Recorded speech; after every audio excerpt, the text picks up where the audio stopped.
PMI summit में, जहां पर हमारे साथ जीजेसी के तमाम डायरेक्टर्स, कमेटी के मेंबर सब मौजूद है, चेयरमैन, वाइस चेयरमैन, डायरेक्टर और कन्वीनर वगैरह सब मौजूद है। शुरुआत सैम सर आपसे मैं शुरू करूंगा, किस तरह का रिस्पांस मिल रहा है, क्योंकि भाव जिस तरह से ऊपर आ चुके हैं, 70,000 के ऊपर मजबूती से सोना टिका हुआ है, क्या उसका असर इस मैन्युफैक्चरिंग मीट पर हुआ है क्या? 42 एग्जिबिटर्स गोवा के अंदर हयात में हम सारे इंडिया से असेंबल हुए हैं और 200 से ऊपर विजिटर्स इधर आए हैं, माल सिलेक्ट किया है, नई ज्वेलरी देखी है और 1-to-1 रिलेशन सब मैन्युफैक्चरर्स के साथ इंडिया के टॉप रिटेलर्स का बना है इस preferred manufacture of India meet organise by gem and jewellery domestic council. आप कभी भी देखेंगे विश्व मोहन जी कि जब भी सोने का भाव बढ़ता है तभी लोगों की रुचि सोने के अंदर इन्वेस्टमेंट फॉर्मेट से और डिज़ाइन फॉर्मेट से और बढ़ती है और कभी भी अप्रिशिएटिंग वैल्यू के अंदर ही लोग इन्वेस्ट करने के अंदर पसंद करते हैं। तो मुझे लगता है सोना अभी 70,000 75,000 विद जीएसटी जो भाव है बहुत ही बराबर और अच्छा भाव है।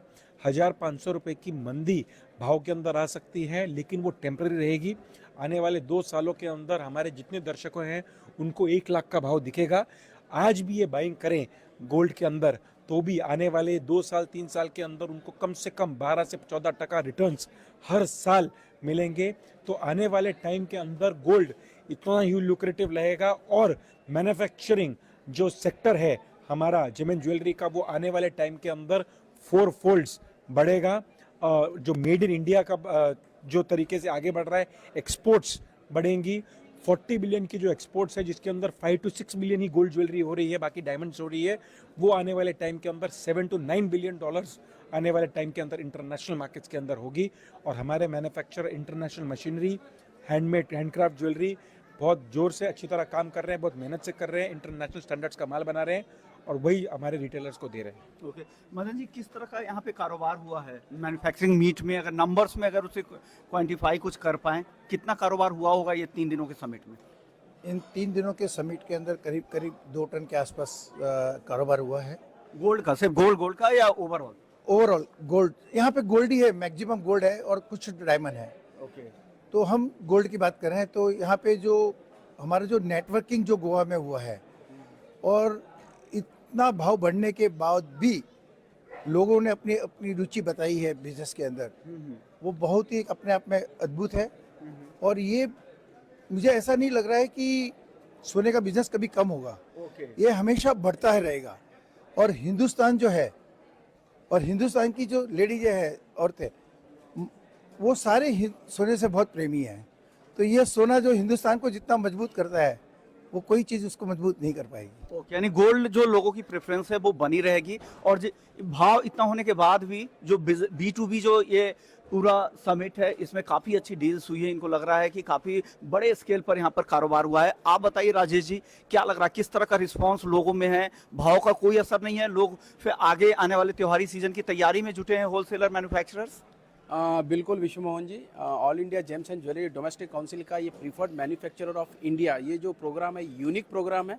और इस प्रोग्राम में जो नेटवर्किंग होती है रिटेलर्स की और होलसेलर्स की, एक ऐसे माहौल में होती है जहां वो दोनों विन विन परिस्थितियों में एक दूसरे के साथ बातचीत करते हैं, अपने टर्म्स फिक्स करते हैं, डिज़ाइंस को लेके ऑलवेज उनको हरदम अपडेट होना पड़ता है। तो वो अपडेटेशन यहाँ ईजी वे से हो सकता है। तो मुझे लगता है कि इससे बेहतर नेटवर्किंग मैंने तो कहीं देखी नहीं है। और ऑलवेज रिटेलर हो या एग्जीबिटर हो, यहाँ पे हमारे पास वेटिंग लिस्ट रहती है और इस बार भी काफ़ी अच्छी खासी वेटिंग लिस्ट है। और इसके साथ साथ हम लोग ने all India gems and jewellery domestic council के आने वाले 4 से 5 जो PMI है वो भी हमने कल डिक्लेयर कर दी है। इस वजह से सभी ने पहले से इसमें बुकिंग कर ली है। और मैं तो हर बार कहता हूं कि गोवा एक PMI का जब हम लोग गोवा में किए उसका एक बहुत ही ज़बरदस्त रिस्पांस मिला है। और गोवा में आने के लिए ऑलवेज रिटेलर भी बहुत खुश होते हैं, क्योंकि बिजनेस स्ट्रेस वाला बिजनेस है। कहीं ना कहीं कमोडिटी हमारी इतनी महंगी होने के कारण, इन्वेंट्री कॉस्ट बहुत ज़्यादा होने के कारण से स्ट्रेस रहता है ऑलवेज। तो एक अच्छे माहौल में बिजनेस करके खुशी खुशी आप अपना बिजनेस भी बढ़ाइए और अपना यहाँ आके थोड़ा सा रिलैक्स भी हो जाइए। यही एक मुद्दा सोच के हम लोग ने गोवा प्लान किया था। आप बताइए चेतन भाई, आपको क्या लग रहा है, क्या आपको लग रहा है कि ऊंचे भाव पर डिमांड पर कुछ असर हुआ है या एज यूजुअल बिजनेस चल रहा है, या लोगों का रुझान भाव बढ़ने से और ज़्यादा हो गया, गोल्ड में उनकी दिलचस्पी और ज़्यादा हो गई है? शुभम जी, रेट से सोने के भाव बढ़ने से कभी भी बिजनेस को असर कभी नहीं आया है। टेम्पररी एक स्पीड ब्रेकर जैसा आता है कि अचानक से रेट अगर बढ़ गया, लेकिन तो जरूर आया होगा। हाँ, तो थोड़ा सा आ जाता है, लेकिन वो सेटल हो जाता है। मैं आज इतने सालों से काम कर रहा हूँ और मैंने देखा है कि हर बढ़ता भाव हमें 10,000 का भाव भी तो इतना महंगा लग रहा था, तो हमने तो 10,000 के भाव में उससे भी ज़्यादा बड़ा व्यापार किया।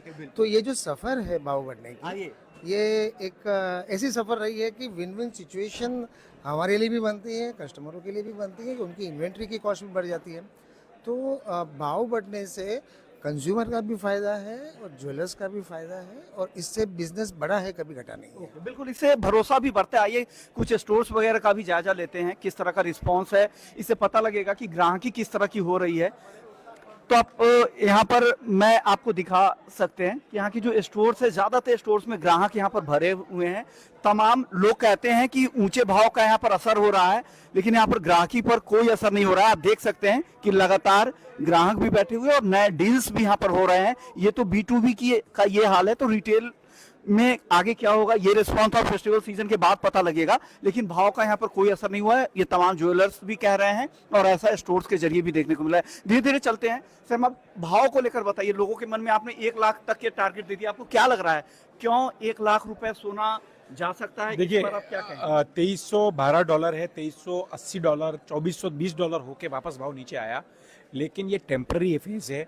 $2285, $2260 के आसपास भी गोल्ड आ सकता है। फेड ने सोचा था अपने रेट्स को घटाएगा, लेकिन रेट्स नहीं घटा रहा है जो फेड के रेट्स है, लेकिन उससे इतना लॉजिकल असर अभी जब ये अनाउंस करता है बार बार कि अभी हम लोग जो रेट कटिंग है अभी नहीं करनी है, हमें रेट कटिंग नहीं करनी है, उस टाइम पे $10-20 का भाव थोड़ा कभी भी घटता है या कटता है।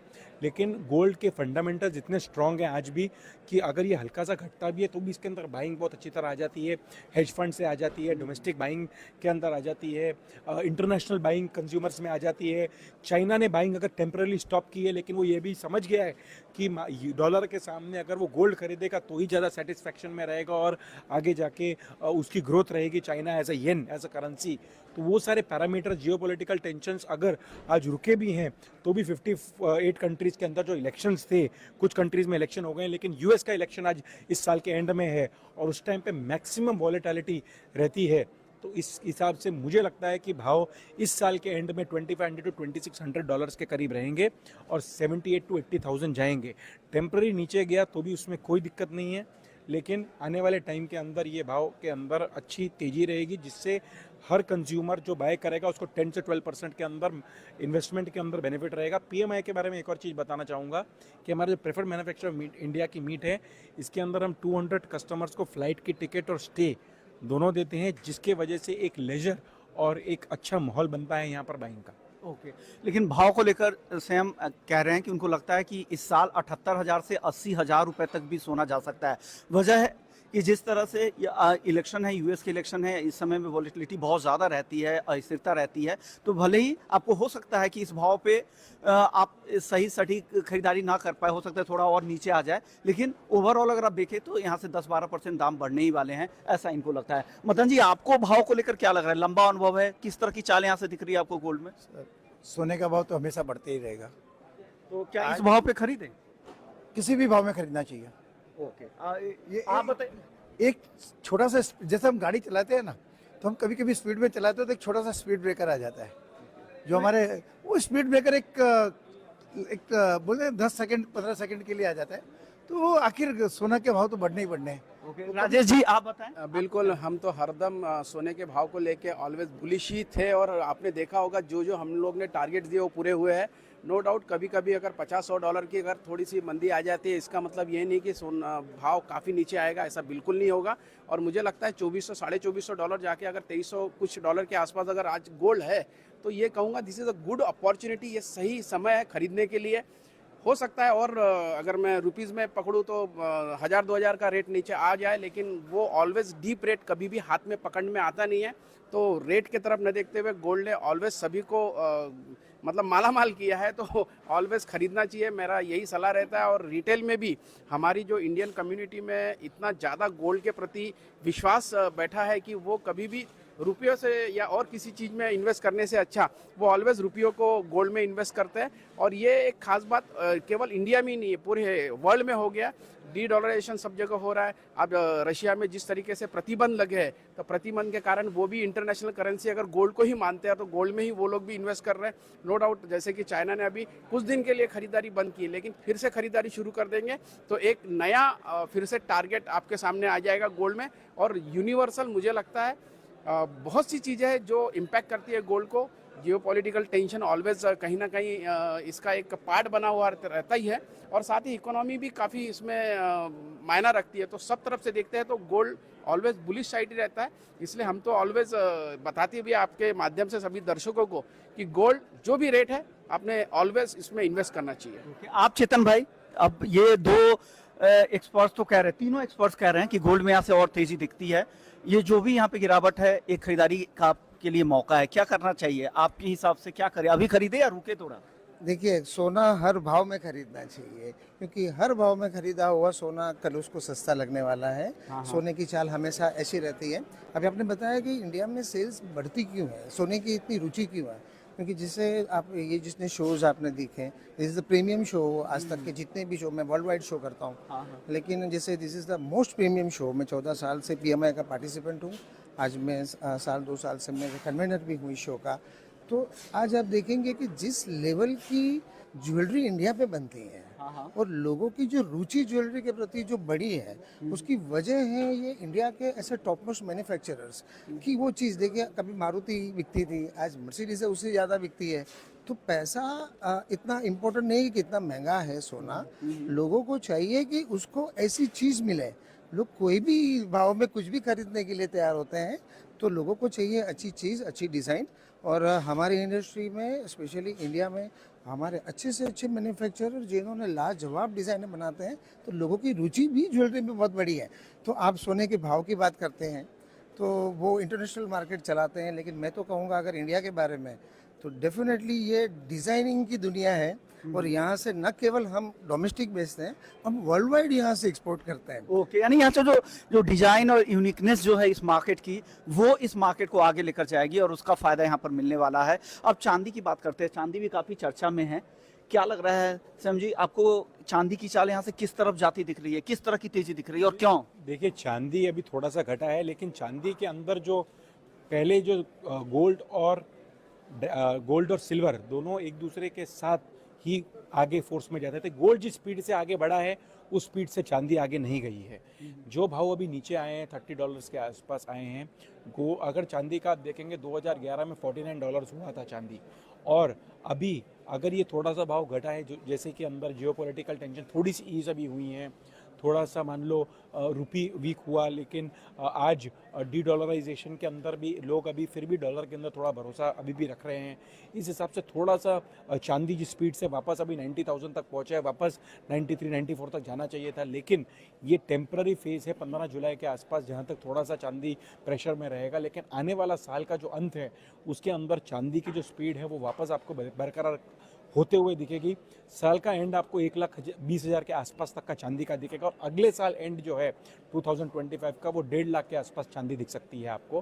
क्योंकि चांदी के अंदर जो इंडस्ट्रियल यूज़ है, जो चाइना का इंडस्ट्रियल यूज़ है, इंडिया के अंदर है। जो ज्वेलरी बन रही है गोल्ड की थोड़ी सी महंगी होने के कारण, अभी आज कुछ तबके के लोग हैं जो गोल्ड के अंदर, सिल्वर के अंदर गोल्ड प्लेटेड ज्वेलरी भी पहन रहे हैं छोटे गाँव के अंदर। चांदी के बर्तन भी लोग अच्छी तरह बाय इतनी स्पीड से कर रहे हैं। तो चांदी की ओवरऑल डिमांड इतनी बराबर है, और जो लोगों को आज 2011 से लेके 12 साल का तब करना पड़ा, जब 90-80 हज़ार के भाव आए थे, उसके बाद अभी फिर से ये भाव आए हैं। मुझे लगता है कि अभी कंज्यूमर्स को सेटिस्फेक्शन मिलेगी और कम से कम 30-40% का रिटर्न्स आने के शंका है ये साल और अगले साल एंड तक। चांदी के अंदर चांदी गोल्ड से ज़्यादा बुलिश रहेगा और उसकी रिटर्न्स भी बेटर रहेगी। ETF चांदी हो गया, चांदी के बार्स हो गए, चांदी के बर्तन हो गए, वो खरीदी करके जो भी इन्वेस्टर्स हैं उनको बाय करके रखने चाहिए, और आने वाले टाइम के अंदर इसका जो तेजी आएगा उसका फ़ायदा लेना चाहिए। यानी चांदी में आपको बड़ी तेजी लगती है और 1.5-2 सालों में 1.5 लाख रुपए तक भी चांदी जा सकती है। आपको क्या लगता है? ट्रिगर को तो काफ़ी बातचीत हो गई, क्योंकि हम चौथे साल लगातार डेफिसिट में है, रिकॉर्ड इंडस्ट्रियल बाइंग है चांदी की, और साथ ही जिस तरह से दायरा बढ़ रहा है चांदी का, तो अगर तो भाव को कहाँ तक लेकर जाएंगे? आपको भी लग रहा है लाख और 1.5 लाख अब बिल्कुल मैं सहमत हूँ हमारे चेयरमैन संयम जी के बातों से। और एक खास बात है, एक सोलार इंडस्ट्री भी इसके ऊपर काफ़ी ज़्यादा डिपेंडेंट हो गई। आप देखे होंगे इलेक्ट्रॉनिक, इलेक्ट्रिकल और सोलार, ये तीनों इंडस्ट्रियल यूज़ काफ़ी सिल्वर का बढ़ा है और भविष्य सोलार का ही है। आप देखेंगे पैनल जो बनते हैं सोलार में, उसमें सिल्वर यूज़ होती है। और ये कहीं ना कहीं हमारे इंडस्ट्री में भी, ज्वेलरी इंडस्ट्री में भी बर्तनों का एक अलग फिर से बिल्कुल, हम मिडिल क्लास वगैरह में भी अब कोई भी चाहता है कि हमारे यहाँ किसी का बर्थडे हो या किसी के कोई त्योहार हो तो उसमें नैवेद्य निकालना है या पूजा की थाली, तो ये एक नया कल्चर स्टार्ट हुआ इस वजह से रेंज। हाँ, तो हाँ, कुछ पहले लोग ज्वेलरी में इस्तेमाल करते थे, कॉइन और पूजा तक सीमित थी, अब घर घर किचन में भी इसका इस्तेमाल होने लगा है। तो भाव पे सीधा बात करते हैं, भाव बताइए कहाँ तक जा सकती है? भाव तो मुझे लगता है इसी साल 1.25 लाख के आसपास बिल्कुल चांदी होना ही होना है, क्योंकि चांदी का $48 का एक हाई बन चुका है बहुत पहले, और उसके बाद वो हिट नहीं हुआ है काफ़ी दिनों से। तो नया टारगेट, नया एक रिकॉर्ड बनने की पूरी संभावना है। इस बार शायद $50 इंटरनेशनली अगर जाता है तो कोई बड़ी बात नहीं, और ऐसा देखता है तो 1.25 लाख से 1.5 लाख के बीच में अगर सिल्वर रहती है तो एक मामूली बात होगी मुझे लगता है। ओके, चेतन भाई आप सहमत है? आपको लग रहा है इन दोनों एक्सपर्ट से? बिल्कुल, दोनों एक्सपर्ट हमारे बहुत मनोमंथन करते हैं, हमारी इस बारे में चर्चा भी होती है। तो 1.5 सवा लाख तक भाव डेफिनेटली जाएगा। आपको खरीदना होगा तो किस भाव पे खरीदेंगे चांदी को? देखिए, मैं सोने का कारोबारी हूँ और नहीं, अरे इन्वेस्टमेंट के लिए कोई पोर्टफोलियो में कुछ भी आप रख सकते हैं। मैंने आपको बताया ना, सोना और चांदी किसी के भाव में अगर आज खरीदेंगे, कल उसमें आप मुनाफा ही पाएंगे। यानी आपको लग रहा है कि यहाँ पे खरीदारी यहाँ पे हमेशा फायदेमंद रहती है अगर लंबी अवधि के लिए आप खरीदते हैं। मदन भाई, अब आपसे मैं लैब डायमंड के बारे में बात करूंगा। लैब डायमंड एक पैरेलल, एक ऐसा मार्केट होता जा रहा है, नेचुरल के साथ साथ डिमांड भी बढ़ रही है, सरकार भी प्रमोट कर रही है, लेकिन सबसे बड़ी चिंता इस मार्केट को लेकर है वो रीसेल वैल्यू को लेकर, वो नहीं है। आप क्या खरीदे? अगर आपने तो रीसेल वैल्यू के हिसाब से आपने कुछ दे दिया, लेकिन बाकी जगह कहाँ जाएंगे? देखिए, ऐसा है कि लोग रीसेल करेंगे तो वो जो सोच रहे हैं कि हमने रियल खरीदा है नेचुरल, अब नेचुरल भी बेचने जाओ तो उतनी की उतनी वैल्यू नहीं आती है। क्यों? डायमंड के दाम जब ऊपर जाएंगे तो डायमंड के हिसाब से तो वैल्यू लॉस तो उसमें भी होता है, 20% का जो लॉस है वो उसमें भी होता है, वो इसी में भी है, दोनों में लॉस है। अगर मैं 1 लाख का अगर यहाँ पर कोई भी लैब डायमंड खरीद कर लेके जाता हूँ तो कितनी वैल्यू रीसेल में मैं आऊँगा? 1 लाख का माल वापस से आप ही को बेचने, आप ही के स्टोर से खरीदा तो आप कितना देंगे? 75,000। 25% कट करेंगे। तो क्या लग रहा है आपको, लैब डायमंड का मार्केट आगे कैसा रहने वाला है? लैब मार्केट बहुत अच्छा रहने वाला है। लैब इसलिए अच्छा रहने वाला है कि ये एक हर मिडिल क्लास का इंसान हीरा नहीं खरीद सकता है, तो उसके लिए एक हीरे खरीदने की एक नई अपॉर्चुनिटी मिलेगी। आप एक ज्वेलर के तौर पे नहीं, एक जीजेसी के चेयरमैन के तौर पे क्या लग रहा है, लैब ग्रोन के मार्केट को प्रमोट करना चाहिए या नहीं, या नेचुरल पर ही ज़्यादा फोकस करना चाहिए? देखिए, लैब ग्रोन और नेचुरल डायमंड दोनों की अलग मार्केट्स हैं। अभी हम बोलेंगे, बहुत लोग बोलते हैं कि लैब ग्रोन मतलब डुप्लीकेट है।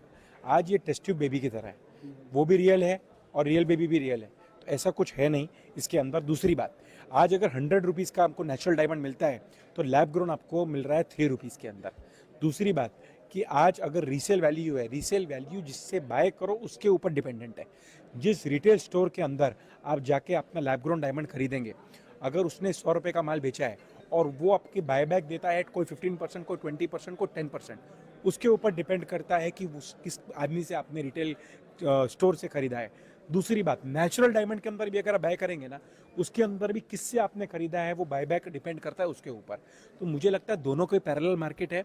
अगर लैब ग्रोन आया है तो नेचुरल डायमंड को 5 to 8% की हिट पड़ेगी, लेकिन नेचुरल डायमंड के लिए भी अलग कस्टमर्स हैं, अलग तबका है सोसाइटी का जो नेचुरल डायमंड्स खरीदता है, और जो कॉलेज गोइंग किड्स हो गए, मान लो छोटे गांव के लोग हो गए, जिनका पे पॉकेट साइज, डीप पॉकेट्स नहीं है, वो भी आज लैब ग्रोन पेन के रियल डायमंड का आनंद उठा सकते हैं, और एक नेकेड आई को पता नहीं लगेगा कि ये नेचुरल है कि लैब ग्रोन है। आपसे राजेश जी मैं एक सवाल करूंगा, डायमंड की मैं यहाँ पे बातचीत कर रहा हूँ, गोल्ड के भाव तो हम आपके भी वेबसाइट, जो जीजेसी की वेबसाइट है वहाँ से भी देख लेता हूँ, और बाकी भी एसोसिएशन डालते हैं, वो डीलर के भाव है। 1-2% चलिए मार्जिन ऊपर नीचे हो सकता है रिटेल में जो खरीदने जा रहा है उनके लिए, लेकिन डायमंड का भाव मैं कहाँ खरीदूँ? आप 2 की चीज अगर मुझे 200 में बेच रहे हैं कि 1 रुपए में बेच रहे हैं, इसका पता कैसे लगेगा? नहीं, ऑलरेडी देखिए रेट जो है रेपो पॉट में ऑलरेडी आते हैं और ये करीब करीब सभी ज्वेलर्स अपने कस्टमर सर, मैंने लैब ग्रोन के रेट्स कहीं नहीं देखे हैं,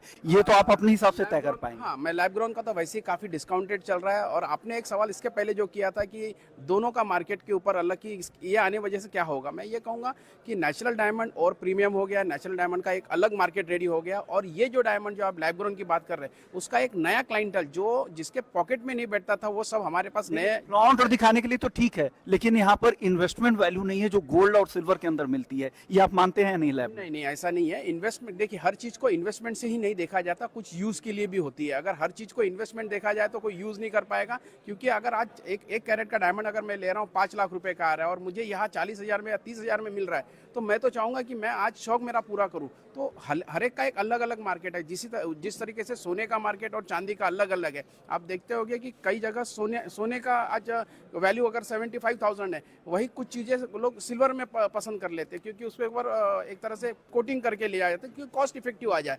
तो अलग अलग सबका क्लाइंट है और हिंदुस्तान में हर तबके के लोग हैं। बिल्कुल, मार्केट बहुत बड़ा है, हर तरह के लोग हैं, सबके पॉकेट एक तरह के होते नहीं है, तो उनके लिए अच्छा है। अफोर्डेबल ज्वेलरी के तौर पर यहाँ पर एक अच्छा मार्केट यहाँ पर है, लेकिन इन्वेस्टमेंट के लिहाज से तो बिल्कुल आपको क्या लग रहा है, इन्वेस्टमेंट जैसी यहाँ पर कोई चीज़ है क्या? नहीं, बिल्कुल। मैं तो ये कहूंगा ना कि अगर आपको लैब ग्रोन लेना है तो लैब ग्रोन आप 50-40 हज़ार में वो ले लीजिए, बचा हुआ गोल्ड में इन्वेस्ट कर लीजिए, दोनों एक साथ आ गया आपके पास। बिल्कुल, यानी फ्लॉन्ट भी कीजिए और इन्वेस्टमेंट भी कीजिए। लेकिन एक चीज़ मदन भाई मैं आपसे इसलिए पूछूंगा क्योंकि आप लैब में डील करते हैं और प्रमोट भी करते रहते हैं लैब को, मैं भाव कहाँ से देखूं लैब ग्रोन का? आप क्या मुझे बेच रहे हैं, किस भाव पे बेच रहे हैं? क्योंकि जो दर्शक देखेंगे वो पूछेंगे कि कहाँ भाव देखूं, आप क्या बताएंगे उनको? भाव तो एक ऐसा इसका नॉर्मल है। नॉर्मल कुछ तो होगा भाव, मैं कहाँ पे देख के आऊँ कि आप मुझे इतने सेंट का, इतने कैरेट का डायमंड यहाँ पे इतने में बेच रहे हैं, मैं कहाँ से पता करूँ? वो ऐसा है कि जो ट्रांसपेरेंसी रहेगी तो ट्रांसपेरेंसी ऐसे जैसे कि आप जो रियल डायमंड, नेचुरल डायमंड का जो रेपो रेट है उससे करीब करीब 2-3% की इसकी वैल्यू है। 2-3%? जैसे रेपो रेट में डायमंड 98% का डिस्काउंट है, 97% का डिस्काउंट है। ओके, मतलब इस तरह का। ओके, चलिए समझ में आ गया। डायमंड पे आप कुछ रेट्स का ऐसा होता है कि अगर गोल्ड का रेट अगर आप पोर्टल पे देखें या ना देखें, इंडिया मोस्ट कॉम्पिटिटिव मार्केट है। हर तीसरी चौथी दुकान आपको ज्वेलर की मिलेगी। आप 4 दुकान पे भाव पूछोगे तो आपको ऐसे ही पता चल जाए कि कौन सी चीज़ की कितनी रेट्स है या कितनी लेबर है। आज लेबर भी की तो कोई परिभाषा नहीं है। स्टोर्स में जाए तुम, कोई भी ऐसा स्टोर नहीं होगा जो गोल्ड और सिल्वर के भाव नहीं लगा के रखता है, हर दिन लगा के रखता है। लेकिन डायमंड में भी इस तरह का है क्या? देखिए, डायमंड में ऐसा नहीं है। डायमंड के अंदर रेपोपोर्ट है, लोग ऐसा लिखते हैं 25% डिस्काउंट, 30% डिस्काउंट, पेपर्स में ऐड भी डालते हैं। तो डायमंड के अंदर बेसिकली ये देखा जाता है कि पहले तो डिज़ाइन देखा जाता है, वेट देखा जाता है, डायमंड की क्वालिटी अलग अलग है, 3 C's देखे जाते हैं, cut clarity, yes, cut clarity. और इसके अंदर ऐसा भी है कि हर एरिया के अंदर अलग डायमंड चलता है। आज अगर आप देखेंगे नॉर्थ के अंदर, उसके अंदर क्वालिटी ऑफ डायमंड्स अलग चलती है वीवीएस की। जो साउथ है उसके अंदर हायर क्वालिटी ऑफ डायमंड्स चलते हैं। तो ये एक अलग सेक्शन है। आज नॉर्थ के लोग प्रेफर करते हैं कि लोअर वैल्यू के अंदर बड़ा सेट, डिज़ाइनर सेट पहन सकें, और साउथ के अंदर अगर छोटा सेट पहनेंगे लेकिन उसकी क्वालिटी मोस्ट प्रीमियम होनी चाहिए।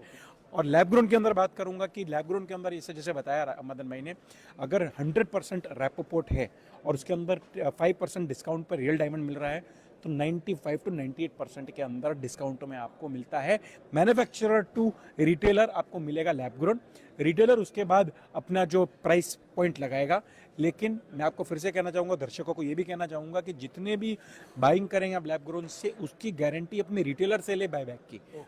सर, गोल्ड सिल्वर के हालांकि हर वेबसाइट पे भाव देते ही हैं, लेकिन अब जब फेस्टिवल सीजन की शुरुआत हो जाएगी फिर से अगस्त में, तो लोगों के सवाल भी आते हैं कि सर भाव, कौन सा भाव मैं स्टैंडर्ड मान के जाऊं और रिटेलर को बोलूं कि ये भाव वहां दिख रहा है? आप क्या बोलेंगे? मैं होलसेलर की भाव नहीं बता रहा हूं, जो खरीदार है, ग्राहक है, जो राजेश जी के स्टोर्स में जाके खरीदते होंगे, वो क्या देख कर आए और क्या बोले कि मुझे इस भाव में चाहिए? देखिए, आज तो पहले आप दुकान के अंदर जाएंगे, आप M6 का भाव होएगा, M6 के भाव के ऊपर आप अपना GST की वैल्यू लगाएं और उसके बाद आपको वो जो रेट्स पता लग जाएंगे मार्केट के अंदर। 2 to 3% ऊपर नीचे होता है, मगर कभी भी आप रिटेल शोरूम में जाएंगे आपको दिखेगा कि सेलिंग रेट और उसके नीचे दिखेगा बाइंग रेट। तो यानी कि अगर आपको ऐसा लगे कि आपने कोई रिटेलर आपको महंगा बेच रहा है माल, तो आपको उसका बाइंग रेट भी दिखेंगे। बाजू वाले स्टोर में अगर उसे सस्ता मिल रहा है तो वही खरीद के उसको दे सकते हैं, ऐसा तो है नहीं। तो मतलब उसके रेट्स उसको परफेक्ट ही होंगे। बाइंग और सेलिंग रेट आप देख लीजिए, आपको परफेक्ट उसके अंदर आपको डिफरेंस पता लग जाएगा। हर दुकान के अंदर गोल्ड और सिल्वर के बाइंग और सेलिंग रेट मिलेंगे। इंडिया के अंदर जितनी दुकानें हैं वो आपको मिनिमम 15 से 30 साल तक उनकी लाइनेज है, लेगेसी है। उस लेगेसी के हिसाब से लोगों ने जो पुराना सोना बेचा है, उसके घर के जो दादाजी हुए, दादी जी हुए, उनका सोना भी अगर वापस बेचने आते हैं तो सेलिंग रेट उसी ब्रांड के नाम से आपको दिखेगा। सो इसीलिए कंज्यूमर कॉन्फिडेंस है। आज तक हमारे पास जीजेसी के पास कोई भी कंप्लेन नहीं आई है कंज्यूमर फ्रंट से कि हमें गोल्ड के रेट सस्ते मिले या सिल्वर के रेट सस्ते मिले हैं। बेस्ट रेट्स मिले, और हमेशा कभी भी कंज्यूमर ने बाय किया है गोल्ड या सिल्वर, आने वाले 5-7 साल के बाद वो उससे ज़्यादा ही मेकिंग काट के अपनी पैसे लेके जाता है। यानी गोल्ड सिल्वर को लेकर के हालांकि चिंता भी नहीं है, उस तरह की ट्रांसपेरेंट मार्केट है। मैंने वैसे ही पूछ लिया ताकि लोग अवेयर रहें। आखिरी सवाल हॉलमार्किंग को लेकर, काफ़ी वक्त हो चुका है हॉलमार्किंग लागू हुए, लेकिन अभी भी आधे से ज़्यादा जिले ऐसे हैं जहां पर हॉलमार्किंग का कोई ठिकाना नहीं है। मैं अभी नॉर्थ के छोटे छोटे शहरों में गया था, वहाँ के जो ज्वेलर्स है वो हॉलमार्किंग के लिए मुंबई के हॉलमार्किंग सेंटर्स पे अपने माल भेजते हैं, वहाँ से हॉलमार्क किया हुआ मुंबई के माल। क्या दिक्कत है, क्यों पूरे देश में हॉलमार्किंग नहीं हो पा रही है, कहाँ पे दिक्कत है, बताइए। देखिए, पहले ही हमने गवर्नमेंट को कहा था कि मिनिस्ट्री ऑफ कंज्यूमर अफेयर्स को कहा था कि जो ये है ये इन्होंने फर्स्ट पॉइंट ऑफ सेल के ऊपर हॉलमार्किंग लगाया है, यानी मैन्युफैक्चरर को और होलसेलर को हॉलमार्क करवा के अपनी ज्वेलरी सेल बिल के साथ रिटेलर को देनी है। तो सारे मैन्युफैक्चरर 4 या 5 सिटीज़ के अंदर ही हैं, जिसका मतलब मुंबई, दिल्ली, कलकत्ता, चेन्नई, राजकोट, कोयम्बटूर, त्रिचूर, इसके अंदर इंडिया के मेजर मैन्युफैक्चरर्स आ जाते हैं। तो सारे के सारे हॉलमार्किंग सेंटर जितने भी इंडिया के अंदर है, ये सिटीज़ के अंदर ही पनपेंगे। मगर एंड कंज्यूमर, अगर आप छोटे गांव के अंदर जाएंगे, उधर तो मेजर कोई मैन्युफैक्चरिंग है नहीं। अगर हॉलमार्किंग सेंटर वहाँ जाकर भी खुल जाते हैं तो वहाँ पर उन लोग को बिजनेस तो मिलने वाला नहीं है, थोड़े टाइम में बंद हो जाएंगे। शुक्रिया, आप लोगों ने वक्त निकाला और हमारे दर्शकों को अवेयर किया। हॉलमार्किंग से लेकर भाव से लेकर क्या क्या ऐसे फंडामेंटल्स है, ये सब कुछ बताया, और उम्मीद करते हैं कि आप लोगों के बिजनेस इसी तरह से फ्लरिश हो और बुलियन मार्केट, पूरा जेम ज्वेलरी सेक्टर, पूरा मार्केट पूरी तरह से आगे बढ़े। तो इस खास पेशकश को यहीं समेटते हैं। आप लोगों का बहुत बहुत शुक्रिया। धन्यवाद।